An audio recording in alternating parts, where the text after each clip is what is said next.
নমস্কার, বাংলা স্ফেয়ারে আপনাদের স্বাগত জানাচ্ছি। আজ আর পশ্চিমবঙ্গের কোনো কাহিনী দিয়ে রাতের আসর শুরু করতে চাই না, কেননা দিল্লিতে একটা খুবই গুরুত্বপূর্ণ অ্যানাউন্সমেন্ট করেছেন কেন্দ্রীয় বাণিজ্য মন্ত্রী পীযূষ গোয়েল। তিনি জানিয়েছেন, এবং আজকেই ভোরবেলা একই সঙ্গে ওয়াশিংটন এবং দিল্লি থেকে ভারত মার্কিন বাণিজ্য চুক্তির রূপরেখাটা কি হবে এবং সেই রূপরেখা নিয়ে কি সমঝোতা দ্বিপাক্ষিক স্তরে পৌঁছানো গেল, সেটার একটা ছবি, প্রাথমিক ছবি অন্তত এখান থেকে আমরা দেখতে পাচ্ছি। এখন পীযূষ গোয়েল বলেছেন যে এই প্রস্তাবিত এখন যে ফ্রেমওয়ার্কটা হবে সেটাও কিন্তু, যেটা তৈরি হবে সেটাও ইন্টারিম এগ্রিমেন্ট, অর্থাৎ অন্তর্বর্তী একটা চুক্তি। শেষ পর্যন্ত সেই অন্তর্বর্তী চুক্তি কবে স্থায়ী রূপ নেবে সেটা এখনো পর্যন্ত পরিষ্কার নয়। এখন পীযূষ গোয়েল যেটা দাবি করেছেন সেটা হলো যে এই প্রস্তাবিত চুক্তিতে এমন কোনো বিষয় রাখা হয়নি যা ভারতীয় কৃষকদের ক্ষতি করবে। এখন উল্টো দিকে তিনি বলেছেন যে এখানে এমন একাধিক ক্ষেত্র রয়েছে যেখানে ভারতীয় কৃষক এবং ক্ষুদ্র ও মাঝারি শিল্প সংস্থাগুলি আমেরিকার বাজারে শুল্ক মুক্ত প্রবেশাধিকার পাবে। কৃষকের তো ক্ষতি হবেই না, উল্টো দিকে কৃষিজাত দ্রব্যের মধ্যে কোনোটা হয়তো বিনা শুল্কে আমেরিকার বাজারে প্রবেশ করতে পারবে। এখন দুটি দেশই, আমি প্রথমেই বললাম, একটা যৌথ বিবৃতি জারি করে দিয়েছে যে অন্তর্বর্তী চুক্তির একটা কাঠামোর পৌঁছানো গেছে এবং আরও একটা বিস্তৃত দ্বিপাক্ষিক বাণিজ্য চুক্তির দিকে উভয়ই ধীরে ধীরে এগিয়ে যাবে। এখন পীযূষের কথায় হচ্ছে, এমন কোনো পণ্য আমরা এই চুক্তিতে রাখিনি যাতে কোনো ভারতীয় কৃষক ক্ষতিগ্রস্ত হন।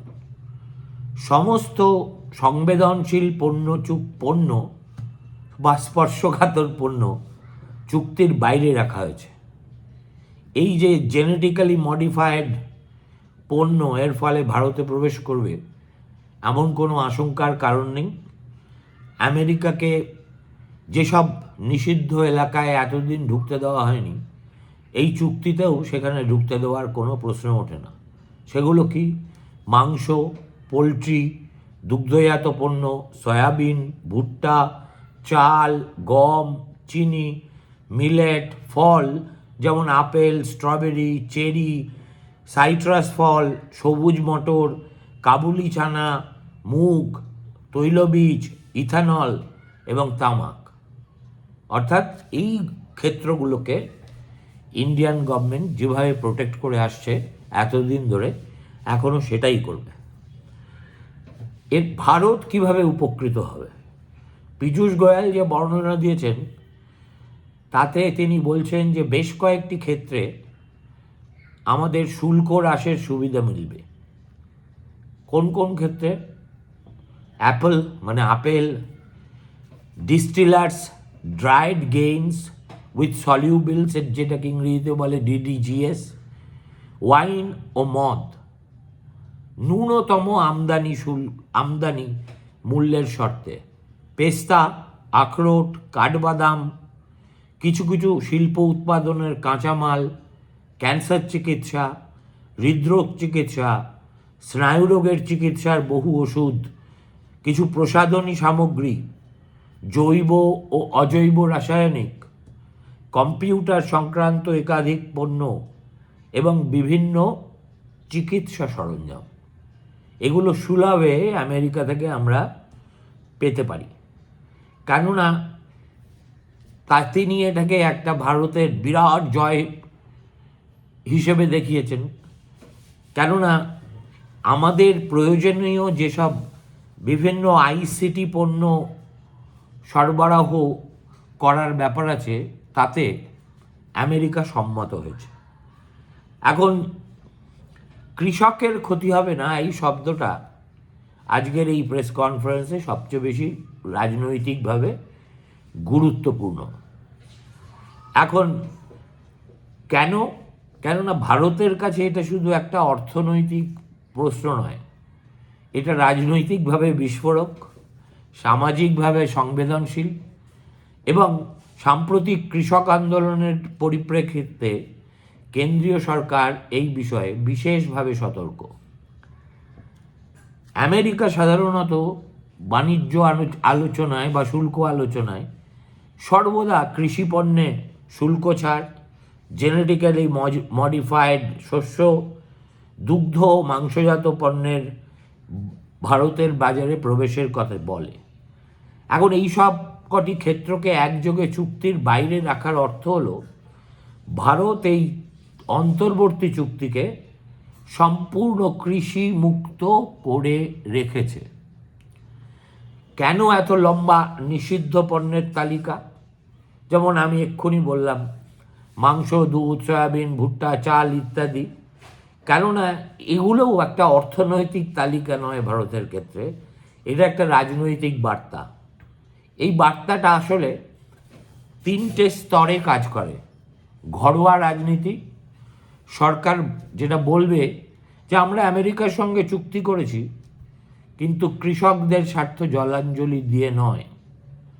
আর কৃষক এবং বিরোধীদের উদ্দেশ্যে বলবে ভবিষ্যতে কোনো আন্দোলন বা আক্রমণ হলে সরকার দেখাতে পারবে যে আপনারাই দেখুন কোনো সেন্সিটিভ কৃষি পণ্য উপর আমরা শুল্ক ছাড় দিইনি। আমেরিকার সঙ্গে দর কষাকষিতে ভারত বারবার বলে এসেছে, আবারও বলবে যে দেখুন এটা হচ্ছে একটা রেড লাইন, এই লাইন পেরোনো যাবে না, অনর্থক আমাদের উপর চাপ সৃষ্টি করে লাভ নেই। এখন সত্যিকারের অর্থে ভারত এই চুক্তি থেকে কি পেতে পারে? শিল্প, স্বাস্থ্য, প্রযুক্তি, এমএসএমই কেন্দ্রিক কয়েকটি সুবিধা অবশ্যই। ওষুধ এবং চিকিৎসা সরঞ্জাম কোথায় কোথায়, cancer, heart disease, neurological disease এবং মেডিকেল ইকুইপমেন্ট। এখন এর ফলে ভারতের যে জেনেরিক ড্রাগ ইন্ডাস্ট্রি আছে তারা সরাসরি লাভবান হবে। বিশেষ করে যেগুলো এমএসএমই ভিত্তিক ফার্মাসিউটিক্যাল কোম্পানি আছে তাদেরও এর ফলে লাভ হওয়ার সম্ভাবনা। আইসিটি অর্থাৎ কম্পিউটার সংক্রান্ত যেসব বিষয় আছে, পীযূষ গোয়েলের বিগ উইন মন্তব্য এখানেও কিন্তু তাৎপর্যপূর্ণ। ভারত এখন digital public infrastructure, semiconductor, data centre, medical ও ইন্ডাস্ট্রিয়াল সফটওয়্যার এই সব ক্ষেত্রেই উন্নত মার্কিন আইসিটি কমোডিটির উপর নির্ভরশীল। শুল্ক ছাড় মানে হচ্ছে উৎপাদন খরচ কমবে, আমাদের শিল্প প্রতিযোগিতামূলক হয়ে উঠবে। শিল্প কাঁচামাল এবং রাসায়নিক, জৈব অজৈব কেমিক্যাল, ডিডিজিএস, কিছু প্রসাধনী উপাদান, এগুলো সরাসরি ভোক্তার নয়, উৎপাদনের ইনপুট।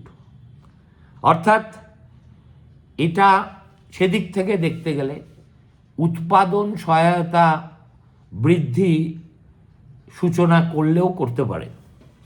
তাহলে এটাকে কেন অন্তর্বর্তী বলা হচ্ছে? সহজ কথা, কারণ এটা পূর্ণাঙ্গ চুক্তি নয়, এবং কারণ কৃষি, data localisation, e commerce rules, intellectual property, সরকারি ভর্তুকি, এইসব কঠিন বিষয়গুলো এখনও আলোচনার বাইরে রাখা আছে। আর অন্তর্বর্তী চুক্তির মানে তাহলে কি? পারস্পরিক আস্থা ও বিশ্বাস তৈরি করা, যেটা একেবারে ভুলুণ্ঠিত হয়ে গেছিল। কম বিতর্কিত যেসব জায়গায় সাধারণত বিতর্ক কম, সেগুলো নিয়ে এগিয়ে যাওয়া, এবং ভবিষ্যতে বড় চুক্তির প্রস্তুতি। আর রাজনৈতিকভাবে হোয়াই ইট ইজ সিগনিফিক্যান্ট ভারতের দৃষ্টিতে, আমেরিকার সঙ্গে আমাদের সম্পর্ক যে মজবুত, সেটা নতুন করে আরও একবার গোটা বিশ্বের কাছে জানিয়ে দেওয়া, আর একই সঙ্গে কৃষি সার্বভৌমত্ব অক্ষুণ্ণ রাখা, 26-27 সালের রাজনৈতিক বাস্তবতায় একটা নিরাপদ অবস্থান। আর আমেরিকার কাছেও কিন্তু এটা সম্পূর্ণ জেতা নয়। প্রযুক্তি ও শিল্পপণ্যের বাজার প্রবেশের দরজা কিছুটা খুলল, ভবিষ্যতে বড় চুক্তির সম্ভাবনা তৈরি হলো। এখন তার মানে এই অন্তর্বর্তী বাণিজ্য চুক্তি আসলে কৃষিকে বাইরে রেখে শিল্পকে এগিয়ে নিয়ে যাওয়ার ব্যাপার, রাজনৈতিক ঝুঁকি কমিয়ে অর্থনৈতিক লাভ ঘরে তোলা, এবং এই দু দেশের সম্পর্ককে আরও এক ধাপ এগিয়ে নিয়ে যাওয়ার একটা খুব সতর্ক হিসেবি প্রচেষ্টা। এটা কোনো বিপ্লবী চুক্তি নয়, কিন্তু এটা সতর্ক, কৌশলী এবং সময়োপযোগী একটা ব্যাপার। এখন এরপরে যে আলোচনা হবে আমাদের অভিজ্ঞতার পরিপ্রেক্ষিতে, তাতে কোন কোন বিষয়ে আবার চূড়ান্ত মতবিরোধ বা ব্যাঘাত দেখা দিতে পারে, সেটাও আমরা ইজিলি অনুমান করতে পারি। পূর্ণাঙ্গ চুক্তির আলোচনা শুরু হতেই আমেরিকা আবার দুগ্ধজাত পণ্য, ভুট্টা ও সয়াবিন, জেনেটিক্যালি মডিফাইড শস্য, মাংস ও পোলট্রি, এগুলোর এই বাজারে, ভারতের এই সব জিনিসের বাজারে প্রবেশাধিকার চাইবে। আর কেন এই বিষয়গুলো শেষ পর্যন্ত চূড়ান্ত চুক্তিতেও অমীমাংসিত থাকবে? কারণ আফটার অল ভারতের কৃষি সাবসিস্টেন্স প্লাস পলিটিক্যাল ইকোনমি। ছোট ও প্রান্তিক কৃষকদের স্বার্থ জলাঞ্জলি দিলে কোনো সরকার ক্ষমতাতেই থাকতে পারবে না। মিনিমাম সাপোর্ট প্রাইসের ব্যাপার আছে, খাদ্য নিরাপত্তার ব্যাপার আছে, এবং এই সব কিছুকে জড়িয়ে এবং ভিত্তি করে ভোট ব্যাংকেরও ব্যাপার আছে। সুতরাং কৃষি খোলার অর্থ হবে রাজনৈতিকভাবে আত্মহনন করা। আর কেন জেনেটিক্যালি মডিফাইড খাবার আমরা নেব না? আমেরিকা বলে এগুলো নিরাপদ, বিশ্ব বাণিজ্য সংস্থা এগুলোকে এন্ডোর্স করেছে, বৈজ্ঞানিকভাবে প্রমাণিত। ভারতের বক্তব্য না বাবা, এ ব্যাপারে আমাদের সোসাইটির ভিতর থেকে একটা বিরূপ প্রতিক্রিয়া আছে। এনভায়রনমেন্টালিস্টরা বরাবর এই সব বিষয়ে উদ্বেগ প্রকাশ করে এসছেন।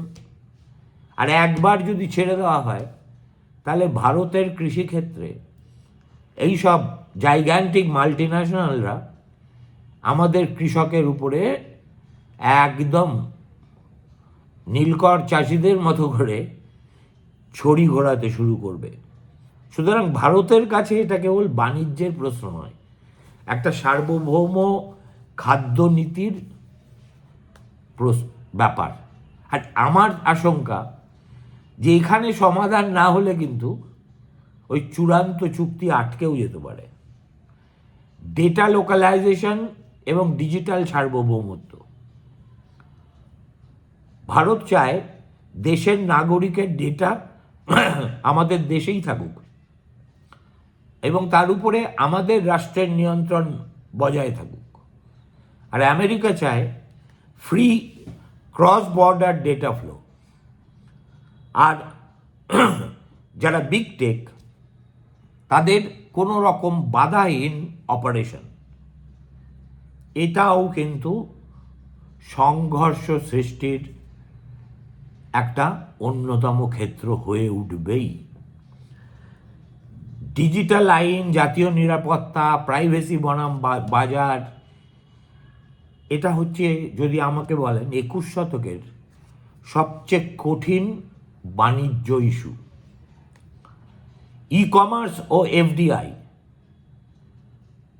অ্যামাজন না কিরানা, আমেরিকার চাপ থাকবে ই কমার্সে আমাদের আরও বেশি করে স্বাধীনতা দাও, ডিসকাউন্টিং ও প্রাইসিং ফ্রিডম করার ক্ষেত্র তৈরি করো। ভারতের বাস্তবতা হলো, দেখুন, আমাদের রাস্তার কিনারে কিনারে কোটি কোটি ছোট মুদির দোকান। আমাদের উপর রাজনৈতিক এবং সামাজিক চাপ প্রবল, ফলে ফরেন ডাইরেক্ট ইনভেস্টমেন্ট কোথায় আসতে পারে আর কোথায় আসতে পারে না, সে ব্যাপারে আমাদের সচেতনতা 100% জরুরি। এখানে ছাড় দেওয়া মানে হবে দেশের খুচরো অর্থনীতিতে একটা মস্ত বড় ভূমিকম্প হয়ে যাওয়া, যেটার দায়িত্ব কিন্তু কোনো সরকার নিতে চাইবে না। ওষুধ ও পেটেন্ট, যাকে আগে এই WTO বলতো ট্রিপ, আমেরিকা চাইবে যে আমার খুবই দীর্ঘস্থায়ী পেটেন্টের মেয়াদ হোক, ডেটা এক্সক্লুসিভিটি থাকুক, জেনেরিক ওষুধে কড়াকড়ি হোক। ভারত চায় সস্তা জেনেরিক ওষুধ, গ্লোবাল সাউথের ফার্মেসি এবং জনস্বাস্থ্যের অগ্রাধিকার। এখানে ছাড় দিলে কিন্তু ভারতের ফার্মাসিউটিক্যাল মডেল ভেঙে পড়ার সম্ভাবনা। এবার আসা যাক গ্রিন প্রোটেকশনিজম, অর্থাৎ পরিবেশ এবং কার্বন। আমেরিকা এবং ওয়েস্টার্ন ব্লক চায় কার্বন ট্র্যাকিং, ESG মানদণ্ড এবং ভবিষ্যতে কার্বন ট্যারিফ। ভারতের প্রশ্ন, এর ঐতিহাসিক দায় তাহলে কে নেবে? তাছাড়া উন্নয়ন বনাম পরিবেশের একটা চিরকালীন দ্বন্দ্ব আছে শিল্পের অতিরিক্ত খরচের দুর্ভাবনা। এটা হচ্ছে বাণিজ্যের নামে নতুন ধরনের প্রোটেকশনিজম। আর ভর্তুকি ও রাষ্ট্রীয় সহায়তা। আমেরিকার অভিযোগ ভারত শিল্পে ভর্তুকি দেয়, PLI স্কিম বাজার বিকৃত করে। ভারতের যুক্তি, এটা হচ্ছে যে কোনো উন্নয়নশীল দেশের সার্বভৌম অধিকার আর শিল্প গড়ার প্রথম ধাপ। আর এখানে যদি সমঝোতা না হয় তাহলে WTO স্টাইল আইনি লড়াইও হতে পারে। ভিসা এবং সার্ভিস সেক্টর, ভারত চাইবে সোজাসুজি H1B ভিসা রেগুলেশনের সরলীকরণ, IT এবং পরিষেবা কর্মীদের প্রবেশাধিকার আমেরিকায়। আর আমেরিকার বাস্তবতা হচ্ছে তাদের ইদানিংকালের আত্মঘাতী অভিবাসন নীতি, ইউনিয়ন ও ভোটারের চাপ। ভারত যেটা সবচেয়ে বেশি চায় সেটাই আমেরিকা দিতে সবচেয়ে কম আগ্রহী। এরপরে আসুন জিওপলিটিক্যাল রিয়ালিটিতে। আমেরিকা চাইবে চীন এবং রাশিয়ার ক্ষেত্রে একটা কৌশলগত সমন্বয় ভারতের সঙ্গে হোক। তারা যেসব নিষেধাজ্ঞা নীতি দিয়েছে, অর্থাৎ রাশিয়া থেকে তেল আনা যাবে না, অমুক তমুক, এগুলো মেনে চলা হোক। আর ভারতের বক্তব্য, স্ট্র্যাটেজিক অটোনমি আমাদের থাকতেই হবে। তাছাড়া রাশিয়া এবং গ্লোবাল সাউথের সঙ্গে আমাদের সম্পর্ক পারস্পরিক স্বার্থকেন্দ্রিক। আরেকটি দেশের সুবিধা অসুবিধার কথা ভেবে ভারত তার নীতি তৈরিও করবে না এবং সেটা পালনও করবে না। ফলত পূর্ণাঙ্গ চুক্তিতে এই সব অপ্রকাশ্য কিন্তু গভীর সব বাধা রয়ে গেছে। সুতরাং যদি ধরুন তবুও হলো, তাহলে সবচেয়ে বাস্তবসম্মত ফল কি হতে পারে? কৃষি বাদ হতে পারে, ডিজিটাল ও ডেটা আংশিক, ওষুধে সীমিত ছাড়, শিল্প প্রযুক্তিতে সম্পূর্ণ সবচেয়ে বেশি অগ্রগতি। এটাও কিন্তু শেষ পর্যন্ত অসম্পূর্ণ চুক্তি হবে, যদিও কার্যকর চুক্তি বলে স্বীকৃত হবে। এটা কিন্তু কোনো ফ্রি ট্রেড এগ্রিমেন্ট হবে না। আর ফ্রি ট্রেড ইউটোপিয়াতেও আমাদের ভোগা ঠিক হবে না। এই বাস্তব পরিস্থিতির আলোচনার পরে এখন বটম লাইনটা কি? দেখুন, ইন্ডিয়া ইউএস ট্রেড ডিল সত্যি কথা বলতে কি is not a deal in the classical sense. It is a ceasefire in a trade war renewed periodically, economically shallow, politically loaded, strategically consequential। ইংরেজিতে বললে এই ট্রেড ডিলের চরিত্র হচ্ছে তাই। এখন ভারত স্ট্র্যাটেজিক অটোনমি চায়, প্রোটেকশনিস্ট ফ্লেক্সিবিলিটি চায়, যেগুলো আমরা এর আগে এতক্ষণ আলোচনা করলাম। এখন পলিটিক্যাল লিডারশিপের যে ডাইনামিক ভারত এবং আমেরিকা দুজনের ক্ষেত্রেই তৈরি হয়েছে, সেটাও একটু প্রবলেম্যাটিক। এটা হচ্ছে একটা পার্সোনালাইজ নেগোসিয়েশন। দেখে সব কিছু দেখে মনে হয় যেন পদ্ধতিটাও আসলে হেডলাইন ড্রিভন, অর্থাৎ পরের দিন কাগজে কি লেখা হবে। আর ট্রেডকে একটা কোয়ার্সিভ ডিপ্লোম্যাসির অঙ্গ হিসেবে দেখার যে প্রবণতা ডোনাল্ড ট্রাম্পের আমেরিকা দেখাচ্ছে, সেটাও খুবই বিপজ্জনক। নমস্কার, ভালো থাকবেন।